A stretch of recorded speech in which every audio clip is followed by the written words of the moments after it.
Well, hello and a very warm welcome to another edition of the Andrew Eborn Show, where we're looking at the music industry and the devastating effect that the virus has had on that industry. I'm delighted to be joined today by Robert Emery. How are you, Robert? Hi, Andrew. Yeah, I'm very good. Thank you very much. How are you doing? Hey, not too bad, not too bad. So you're at home with Yeah. your son, Teddy, aren't you? I am indeed. Yeah, my 5-year-old son, Teddy, and also my little baby who was born in the first lockdown, Atticus. We are What a home brilliant together. name. Yeah. Where did Atticus Thank come you. I from? know. I don't know. When he was born, we just thought he looked like a bit of a Greek god, so we thought we'd name him after a Greek god. I don't know. We just liked the name. I love it. Atticus is superb. And what the great thing about Teddy as well, Teddy's what, 5 years old now? 2015 he was born? Yeah. And Yeah. with Teddy, you named your special Ted's list after him, didn't you? I did, absolutely. Yeah, in the first lockdown, we had nothing to do. You know, it's the first time really in my life that I've been unable to work as a musician. And I thought, well, I've got to do something. And I've got a black book of about 1,000 ideas, business ideas and different creative ideas. And one of them is to do with music education. And my son, Ted, he came up to me and he said, Daddy, what's the difference between a violin and a viola? And I thought, well, that's an easy one. I can show you on the internet. And I tried to find a really great video to explain to him the difference between a violin and a viola. And I couldn't find one. So I ended up calling a friend of mine who's a violist and another friend who's a violinist who work at the Royal Philharmonic Orchestra. And they showed him on video what the difference was.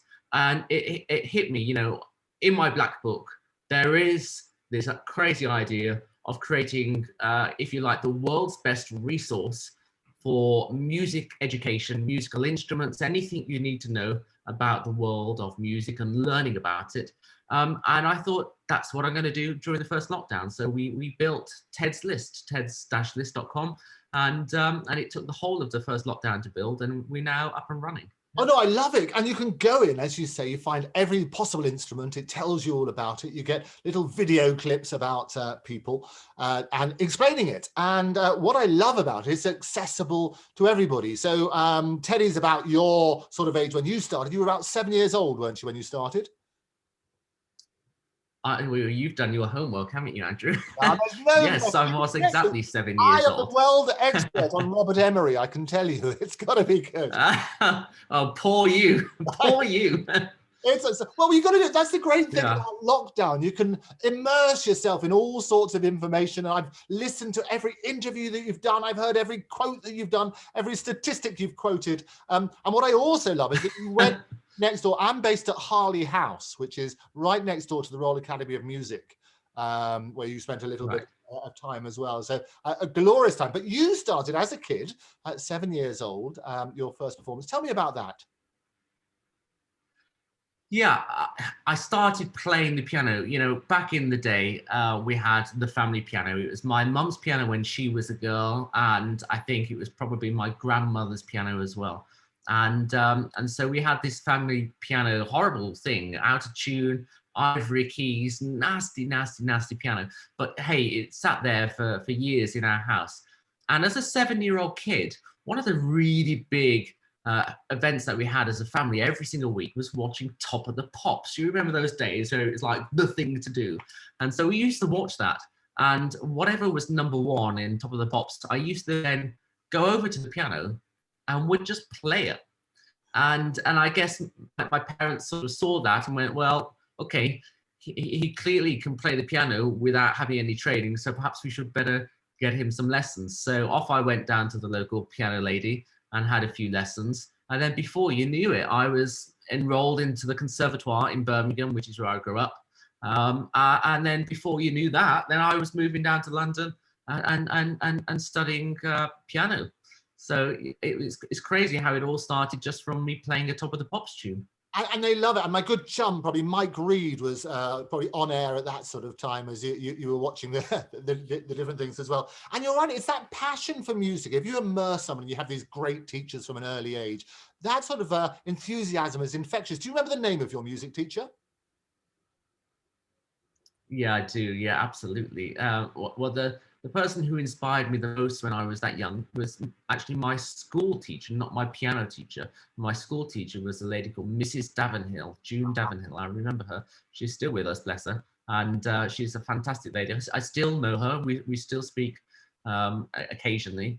And and I talk about the like the duvet of music. It's the idea of being wrapped in music, and it's all around you.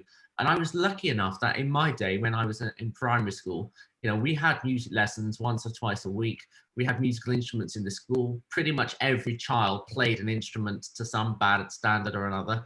You know, nobody was terribly good at that age, but it didn't really matter. And we, you know, I played for school assemblies. So when we did school assemblies and we did hymns and all that sort of stuff at the school, you know, I was the one who toddled off onto the piano and played all of that. And I was just surrounded by music and by music making, and the Easter services and the Christmas services and learning songs and playing tambourines and all of this. It's just like getting a lovely duvet in the middle of winter and just wrapping yourself around in it. And that's exactly how I grew up with music. And and for me, that's how I started. That's where my love of music was born. And I'm 100% confident that without that duvet of music, I would not have been a musician. And it really frustrates me and makes me angry and really sad that I don't think the children who are in the primary schools today are getting the same experience that I was getting as a And, young boy. and And you're that right, really worries me just for the state of music. it is difficult, isn't it? It is being surrounded by that duvet of music. And your teacher, you say she's still around, which is lovely. She must have been delighted by your success. 9 number 1 albums, touring the world with the great and the good of the music industry. When we come on to that in a bit. Have you discussed that with her? Does she come back and say, you're the golden boy? um, well, do you know what? She's a teacher at heart, and she'll always be a teacher at heart. So, and I think one of the things to do with a teacher is making sure that you don't have favorites, or you try not to show who your favorites are. So she's always been incredibly supportive of me, and over the years I've tried to be supportive back and give a little bit back to her. You know, she ran the local choir, and I used to go into concerts for them as well. But she definitely knows how important she has been in my life and in my music making. And in fact, I even named one of the albums after her. One of her favorite songs was Rhythm of Life. And when I was working with the classical soprano Joanna Forrest, I managed to persuade Joanna to name the title of her album, The Rhythm of Life. And actually, you know, that was a bit of a secret little thank you to Mrs. Davenhill for teaching me the rhythm of life, really. So it's funny how these things come in full circle. Oh no, absolutely, and it is. I was talking to Charles Spencer about the inspirational teachers that you have, because they give you a real passion. He has a brilliant book out called The White Ship, but he writes it like a real thriller. It's not just a dry bit of history, and he credits to his early learnings with certain of his teachers who were just inspirational for him. And I think that's the thing now, what we tend to appreciate in lockdown is those inspirational teachers, because the skill set that we have to try and educate the Teddies of this world is quite tricky, isn't it? It certainly is, and all of a sudden I'm now a home school teacher for Teddy, as well as my wife, and as well as millions of other parents who are suddenly trying to juggle a job and juggle a child, and us and juggling a baby at the same time. It's a lot of juggling and dropping balls occasionally, and it's just, I guess it's part of life and part of the tapestry of life, and the rich colors that you paint over time, and we'll learn from it. But it's certainly a challenging time to be around, and I think everybody's doing a great job. There's a lot of negativity in the world at the moment, and totally understandable.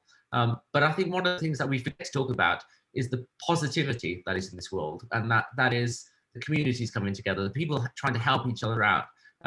People are all of a sudden saying it's not the most important thing to buy my next Louis Vuitton bag or my next Ferrari. Maybe it's a bit more important to spend to call my mum every single day, which I haven't done before. Whatever it is, there's a lot of nice things happening in the world at the moment, and it's jolly good of us to try and remember that, actually. Oh no, absolutely. They always say that there's nothing that unites people more than a common enemy, and that common enemy is obviously the virus. Although we're still quite divided, and the devastating effect it's had on all sorts of industries. I mean, the music industry is one of the jewels in our crown. It's a multi-billion-dollar industry, as we always sort of recognize. We always talk about the creative industries and how we punch above our weight, 111, 115 billion, whatever the latest figures are, and that's from over a year ago. And music is about 5.8 billion of that from 2019. But all of a sudden, when the virus hit, venues were closed down, musicians are no longer working. And the sad statistic is, 34% are thinking that they may not be able to continue. Yeah, that's right. And it's a difficult decision for everybody to make, because, almost every job, you probably start training at when you become an adult. When you leave school, that's when you start training and you start trying to hone your craft and find your job placement and what you're going to do as a career. One of the exceptions for that, I mean, there are other exceptions, but certainly one of them is as a musician. And I really do believe that, I became a professional musician at the age of 11, because that's when I started performing in public concerts. People were paying to come and see me play the piano. And so that's when I count myself as a pro musician. And I started training at the age of 7. So, I've done this all my life. And for somebody who's done it all their life to turn around and say that they want to abandon that career and they can no longer afford to be in that career, that's a horribly scary thing to hear. And one of the reasons is quite simple. It's that we're one of the only industries that has not been able to get back to work. Almost every other industry has been able to adapt itself to go back to work. Even the hospitality industry, the pubs, restaurants, bars, I totally understand that they've had a horrid time, but they have had that massive boost through the Eat Out to Help Out scheme that happens. And then, of course, if they can turn their business model around and turn themselves into a takeaway, they can even stay open right now in the middle of lockdown. Whereas venues, concert halls, arenas, theatres, opera houses, all venues have been closed since last March and pretty much have not reopened. And if the venues are closed, we can't perform in them. And if we can't perform in them, we can't earn money. And if we can't earn money, then we can't put roofs over our heads. And that has been the biggest issue of all, which is why 34% of musicians have basically said, enough, I can't take it anymore. I can't take the pressure. I can no longer afford to be a musician. And there is a bit of a misconception that people in the music industry earn an absolute fortune. And, of course, there are some people who do earn a fortune. But 95% of us who are sort of standard orchestral musicians or play in a band, we might schlep up to a gig in Manchester or Liverpool or Glasgow or somewhere from London. We might do a 3-hour rehearsal, waiting around for a couple of hours, do a 3-hour concert, get back. And by the time you've done your 15 or 16-hour long day and you look at the amount of money you've pulled in, it's on an hourly basis, it's less than minimum wage. And that's for a musician who has trained all their life to become one of the best in their field.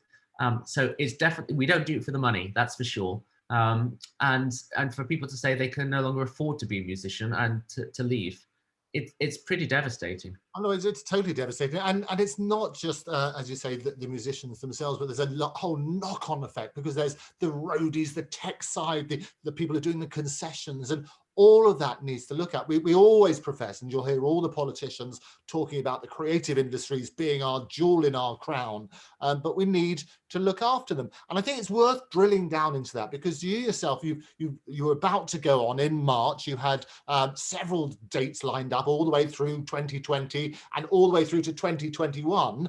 I think your next gig is not until August, if that's allowed to happen.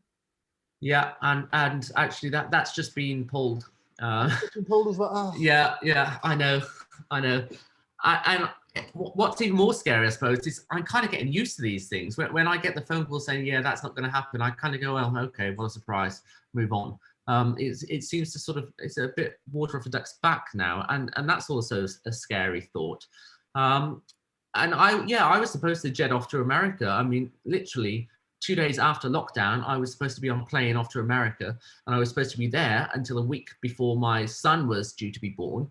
I suppose the flip side is that it's a good job I didn't go to America, because he was born early. And if I had have flown over to America, I would have missed a birth.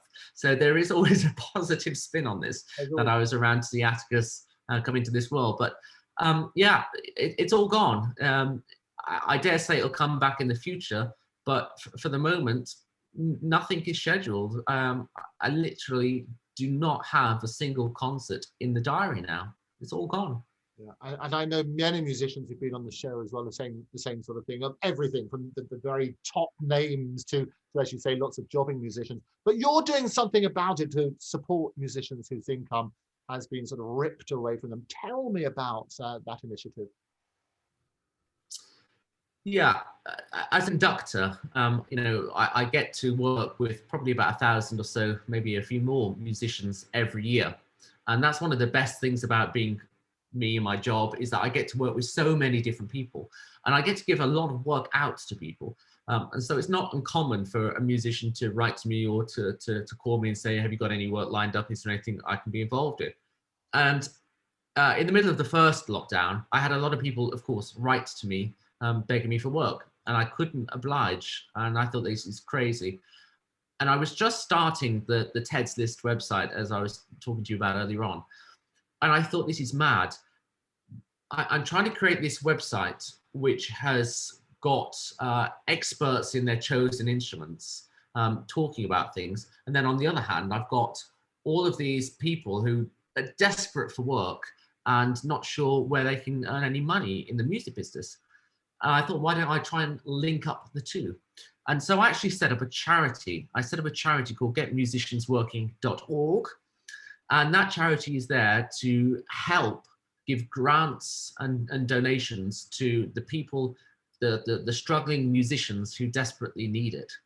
And those musicians, they don't want to sit around on their backsides doing nothing. They actively want to do interesting things, and they actively want to work. And so as a kind generosity, what they're choosing to do is to share their experiences and to share their skill with the readers of the TED's List website. So if we are helping out a drummer who is in dire financial need of some support, then that drummer is really kindly spending a bit of time and writing some content for TED's List, and saying, what is the best set of drums for my 7-year-old kid to learn? So we as parents don't get completely tone deaf with the loud banging, or whatever it may be. It's the beauty of the sort of the circle of life, really, is that the general public are really kindly supporting the getmusiciansworking.org scheme. And that donation then goes directly into the pockets of the musicians who are struggling. And those musicians are writing the content for the TED's List website. And we hope and pray that that content will help to inspire the young musicians of tomorrow. And if it does so, then I've done my job. I've helped out the musicians of today, and I've helped out the musicians of tomorrow, all through this horrible period of time. And I think that's important. And even though the sums involved are obviously relatively modest when you're talking about the number of people in the industry, I mean, it's fair to say, I think you, on the website today, you'd set a target of about 100,000, I think, from what I can see, and you've raised about 6.5 of that.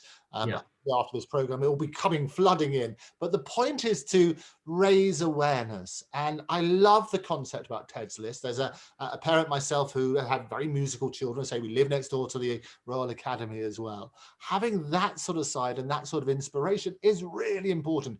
Understanding about the industry as well and shining a spotlight on it has got to be good.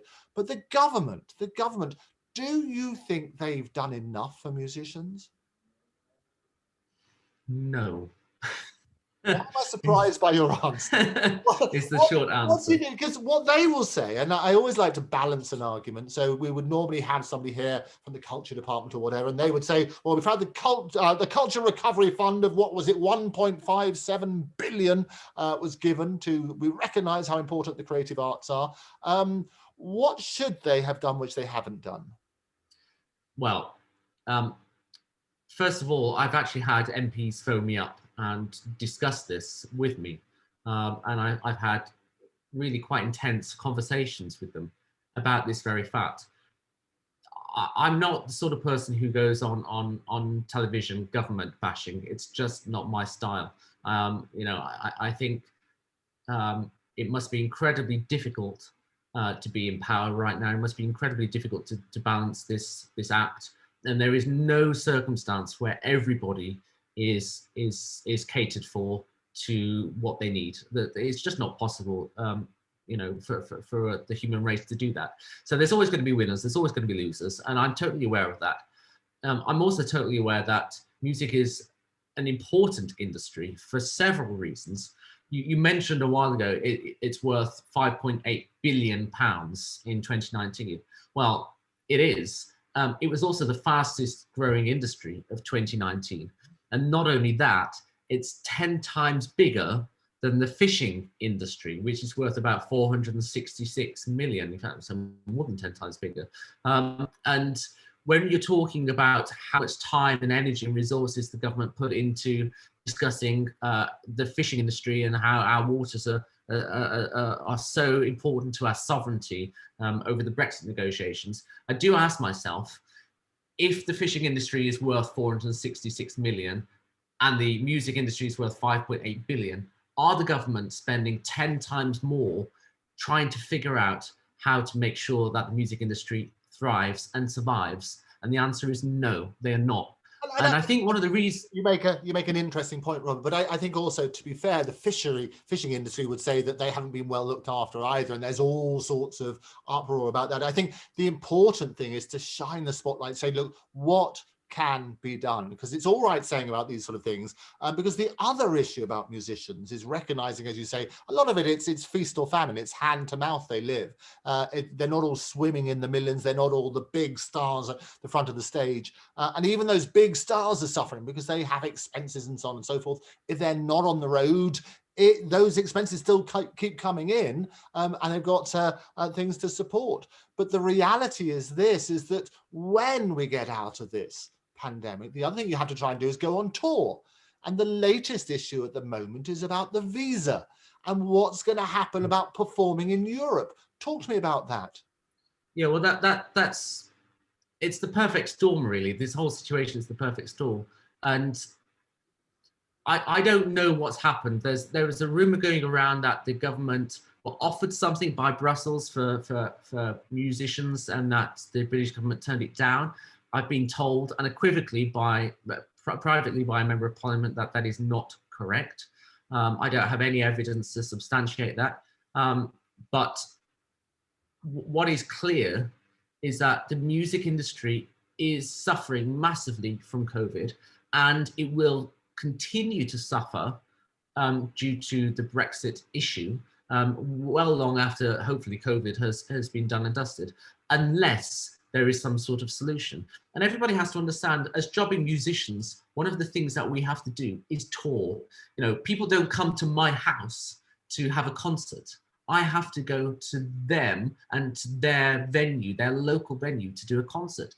And easily 50% of my work has been in Europe over the past 10 years. And the idea that that's going to be difficult to manage, difficult to maintain, I can only spend 90 days there. I have to apply for visas. It's quite frankly, it's a nightmare. Well, however, those sort of dates and things like that, as you say, there's a bit of confusion, and people are saying it's a two-way street, and those in Europe are saying, well, hang about, no, that's the UK government refused to let us have it. And the rule was 30 days, as I understand it. You had 30 days before you need a visa. We were trying to go for 90.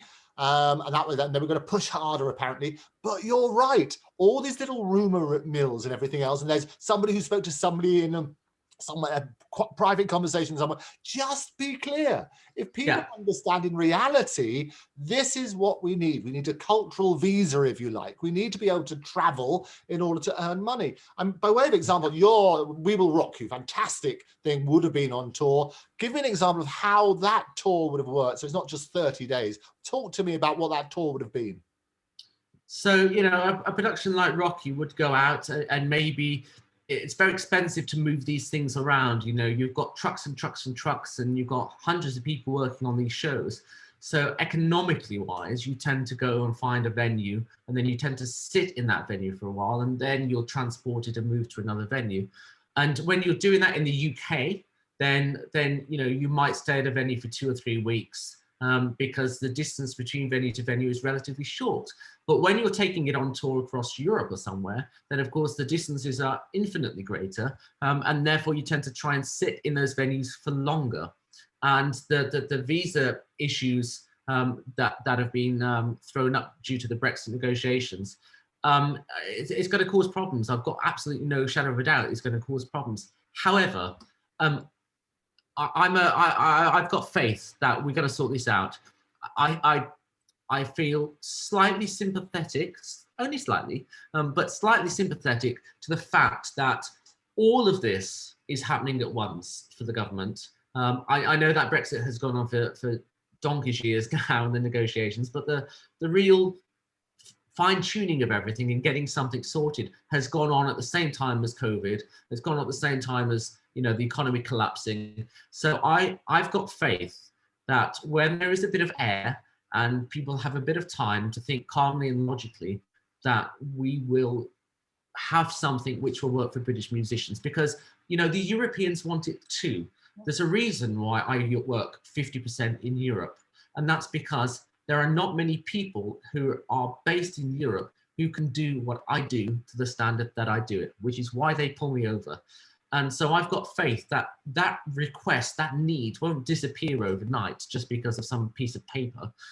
So I do have faith. I do believe that we will get through that, and there will be a solution which will be absolutely fine in the long run. I just think we all need a bit of patience right now. Well, I also think it's a lot of understanding. It's a lot of listening. It's jaw, not war, where people have to explain about what actually happens in real terms, which is why it's so important to get you to explain it, and why having the system, as I understand it at the moment, the current system is that it's 30 days. You then have to do proof of earnings, and you have to do other red tape. You have to talk about getting your sponsorship and so on and so forth, which would be a practical nightmare.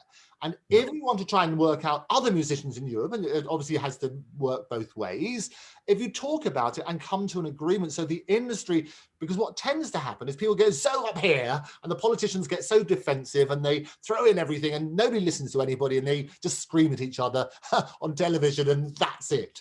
That doesn't do anything. If people do it calmly and say, this are the real consequences. Music is the essence, it's the heart, the throbbing heart of this country. We need to make it survive. We need to look after our musicians. We need to make sure that they can perform without all this red tape and everything else. And otherwise, these are the consequences.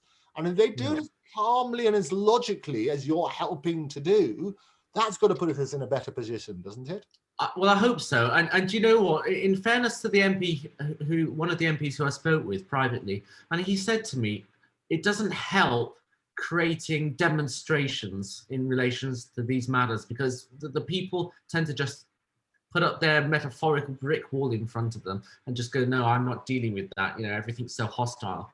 I genuinely don't think that helps. And you know, I've had private talks with other members of Parliament as well, giving consultation, give my opinion on things informally, but doing so in a calm way, which I'm hoping will help the situation and give to them what musicians need.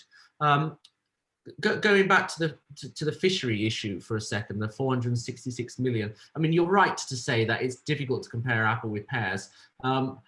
And the fishing industry has been decimated over the years, and that's one of the reasons why they're trying to push for it so hard. But I suppose my general overall point in that is that the music industry is a big business. It's a big industry. It's worth a lot of money to this country, not just financially, but emotionally too. There are people who are sitting in their homes alone, shielding, and have been doing. I know somebody who has pretty much not left her flat since last March because she's been scared to do so. And she sat there pretty much alone. She doesn't live with anybody else. And I was speaking to her about the getmusiciansworking.org project, and I was telling her about it. And I said, look, I don't expect you to donate. I know that you don't have a lot of money, so please, save your pennies. But I just want you to know about it. And she turned around and she said, no, Robert, you've got this wrong. She said, for me, this is more important right now than any other my charity giving. And she gives to certain cancer charities and things. And she says, no, it's important because music has been the emotional medicine that has kept me sane throughout this period of time. It's been my solace, it's been my friend. And without that, she said, I just genuinely don't think I'd be here today to talk to you about it. It's been the one thing that has kept me calm. Absolutely, as they say, music washes away the dust of the world from your soul, doesn't it? I think that's what you need. It's that sort of throbbing heart, and people are also right. They need that sort of spotlight. And on demonstrations, I can understand people's frustration. And as I say, we know lots of musicians, and they are desperate, and they're sitting at home, desperate to get out there, not just because of the thrill of performing. There is a thrill in performing, but also because that is their living. That's how they put bread on the table. Yeah, you're totally right. But you asked why the government are not doing enough. And I think the answer is something that is not the government's fault, incidentally. And I think it's the fact that music is all around us. Music is pretty much free. If you've got an Amazon device, if you've got a Google device, if you've got a laptop, a radio, your computer, you can pretty much listen to music anywhere and everywhere and not pay a single penny for it. And now what that does instantly, it devalues the project, it devalues the concept of music, because when it's that easy to hear music, it's that easy to forget that someone somewhere has paid for that music to be created, and someone somewhere has been paid to create the music, and that it is a financial transaction that has happened, and hopefully someone somewhere has made some money out of it. And it's, if you're talking about the car industry, for instance, you have to get all your pieces of metal and all your thousands of parts from somewhere and get it shipped in, and then you get it all made, and humans put it together and robots put it together, and at the end of it you've got a physical thing that you can sit in, you can feel, you can press the pedal, and you can go and actually drive the thing, and then you can sell it, and you can see a clear profit margin. It cost you 20 grand to make, you sold it for 30 grand, you made 10 grand profit. Music, unfortunately, isn't tactile, you can't see it. It's not so easy to understand that proposition, especially when it's all around us and it's free. And on one hand, it's amazing, isn't it, that we can pretty much listen to any music we want at any time of day or night, and it doesn't cost us a penny. It's amazing that we're in a world where we can do that.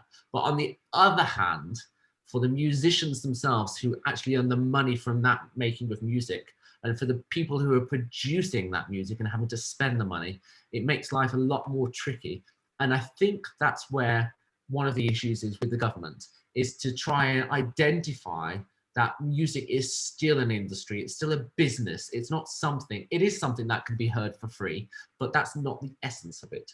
And that's a really difficult thing for us to remember. And as I say, it's understanding as well, because you're right, we take it for granted when it's free. And we talk about, I mean, the thing that has happened, the same with books in lockdown, one of the good things, the book sales have gone through the roof, and the use of streaming services have been used a lot more because people are at home and so on and so forth. So the consumption, if you like, of music has massively increased. And yet in the same breath, we have Gary Newman telling us just a few days ago that he had a million streams.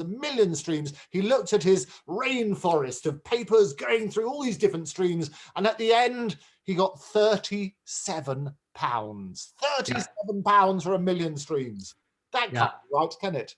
No, he's lucky to get 37. I got 21 pounds the other day for about 960,000 streams. So I don't know where he's getting his extra money from. I want some, I can tell you. It's not right, but and it's difficult. but it's the economy that we're in, and that's why, you know, donkeys years ago, touring and live music used to be how you made money from as a musician, and then it flipped into producing records, and you'd make all your money from producing records, and your touring would be there to support it. And interestingly enough, it's now gone back to the start, which is you make a record for free and you earn no money on it. In fact, some people make a loss on the records on purpose, and then you make up your money with all the touring. And it's always been that swings and roundabouts, whether one side is for promotion because you're getting out there, or you have a quirky little thing like you don't wear shoes, for example. You work on those sort of bases, which is interesting. Speaking of which, not wearing shoes and Joss Stone and you, tell me about that. Well, I know about that. It's all exciting. The love bugs, that's how it happened, didn't it? Yeah, it was such an organic thing. It was not an intentional way of getting some publicity. I always rehearse a barefoot just because it's how I'm most comfortable.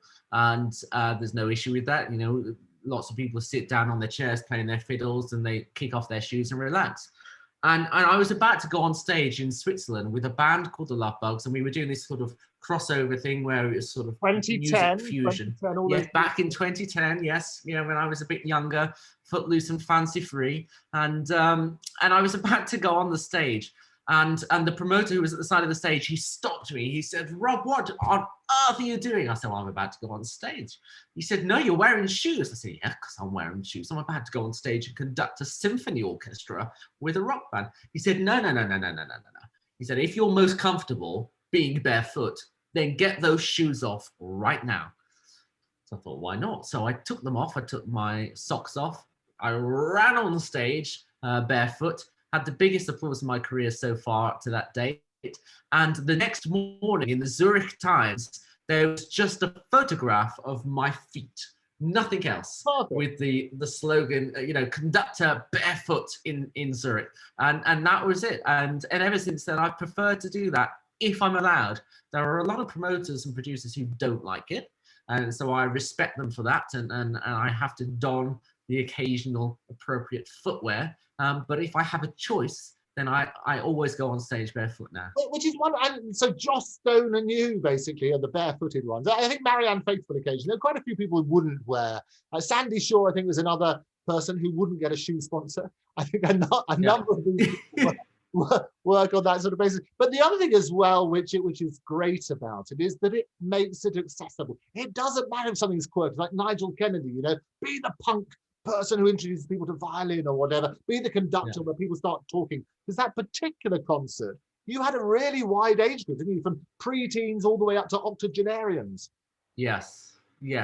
And that's how I like to work if I can. I love talking to audiences. I work a lot with a company called Raymond Gubbe, who are by far the largest promoter of classical music in this country. I do lots every time. He's a lovely guy and brilliant. Brings music. He does, and I do a heck of a lot of work with them. And one of the things that I love about their company is that they're very happy for me as a conductor to talk to an audience.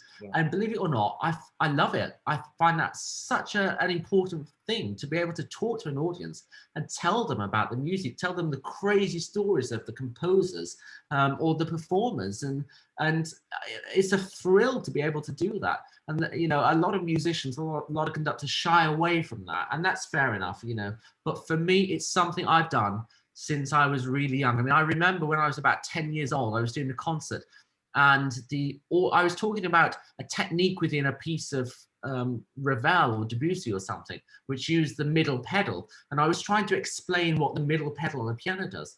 And I had all these people with blank looks on their faces going, what on earth is this fool talking about? He's 10, he must be balmy.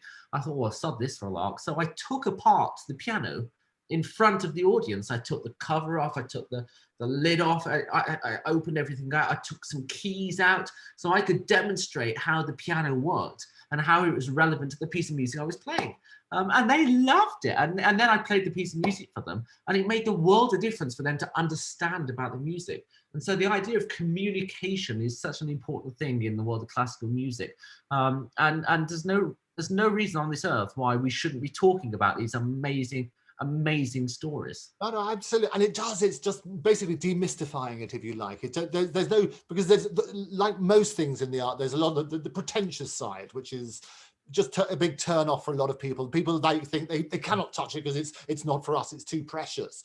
Whereas you make it accessible, and this is what we love about it. So Atticus and Teddy growing up in this world, they're going to be, as you say, that little duvet of music is surrounding them both. And the other thing I think, which is really important as well, is to talk about technology, because now people are talking about AI creating things and replacing musicians and so on and so forth, where you can feed lots of the different notes and particular music styles into a machine, and through AI, basically they'll be able to recreate the sounds and so on and so forth. What are your views on that? I love technology. I'm definitely a techno geek, and you know, I'm sitting here in my studio. You can't really see it, but I've got the biggest screen you could ever imagine here, and all my outboard gear here. And to me, technology is such an important thing in making music. Do you know what the issue with technology is? It's expensive. You know, I've got some crazy ideas that I've had for years of things that I would love to do in relation to music and live visuals, which are created by computers, which connect with the sound waves that an orchestra makes, and it generates images on screens above musicians' heads. I've had ideas of being able to sample type way, which would be sure. But to a very sort of high tech level, I've got ideas about sampling live orchestras and being able to have a DJ on stage who has access to every single microphone on every single one of the 95 players on stage, and he can sample the orchestra live whilst we're playing a piece of music and developing that idea. I mean, one of my biggest issues in life, personally, is that I've got all of these ideas in the big black book, and I've never ever found the time or the money to do any of them. We'll have this conversation as well, Robert, because I'm involved with holograms and AI, and we're working with lots of musicians doing a lot of the things that you're talking about. So that's the other thing that's happened in lockdown, is the one thing we can do is collaborate. So we can do our thinking time and work out, because between us, all the different industries, they're in the same position. We can have more of these conversations now because people are locked down in their room, if you like. But it does mean that other things can happen. So we'll have that conversation about technology. Certainly a number of the initiatives you just mentioned, I know lots of people in those spaces, and maybe we'll have a future episode where we bring the next thing to fruition. But just to finish on, in order for people to contribute or to benefit from your wonderful initiative, what should they do? Well, if they have £2 or 20 quid or £200, whatever they have spare, please go to getmusiciansworking.org, and 100% of that money goes directly to the musicians who are seriously struggling. And I should just say, because it's a valid point, Andrew, a lot of people have said to me, well, Robert, why don't musicians just go and get a job? If they can't work, why should I pay them a donation to essentially sit at home and to not go and get a job? And the answer is 47% of musicians have tried to get work, but we are in the middle of the pandemic. There is more unemployment in this country and more job losses in this country than we've seen in the last decade. And so the idea of somebody who has only ever trained their life to be a musician and has no other qualifications to try and get another job right now is really, really difficult. So the majority of people who are trying to get other work are just simply not able to, not because they don't want to, but just because there are no jobs available. And then to top it off, 33% of all musicians are not eligible for the government support either that's available.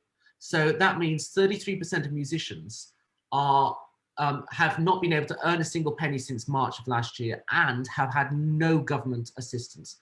And it's those people specifically who the getmusiciansworking.org scheme are trying to help. And then in return, you, the general public, if you're kind enough and have a pretty penny to spend, please go to getmusiciansworking.org to donate. And if you have any questions about any musical instrument, then go to Ted's list, which is teds-list.com, And it's a brand new website, so we're building it up. We have about 250 articles in a queue waiting to be published. So if your answer is not there just yet, it will be there shortly. But please just log on to either of those websites and then just come and say hello and give us your support. Recommend that. You can spend hours going through Ted's list, even in its current form. I love all that sort of stuff. So really, really enjoy that. And musicians sitting at home and thinking, look, I love this idea. I would like to benefit. How do you decide which musicians to help? Because obviously it is finite funds. I know it'd be great if you had an unlimited pool of money, but you don't. How can musicians benefit, and how do you decide which ones to help? So we've got a strict criteria to follow, and we have people on a waiting list to help, and we've not been able to support them just yet. And you're right, on the website, it's I don't know, 6 or 7 grand that we've raised, which doesn't sound a huge amount. We actually have had private donors as well. So, you know, the 100,000 is the total amount we're trying to raise. From the payment portal on the getmusiciansworking.org website. It's about 6 or 7,000 we've raised, and we've raised about 20,000 as well in addition to that, privately from people who are generous enough to give us their support. And so we just have this strict criteria, and it's sort of first come, first serve if they match the criteria, and we just hope we can get to everybody as quick as we possibly can. And give us the headlines on the criteria then, because musicians, they want to be first come, first serve. As soon as this goes out, your phone will ring off the hook. So give me the headlines for the criteria.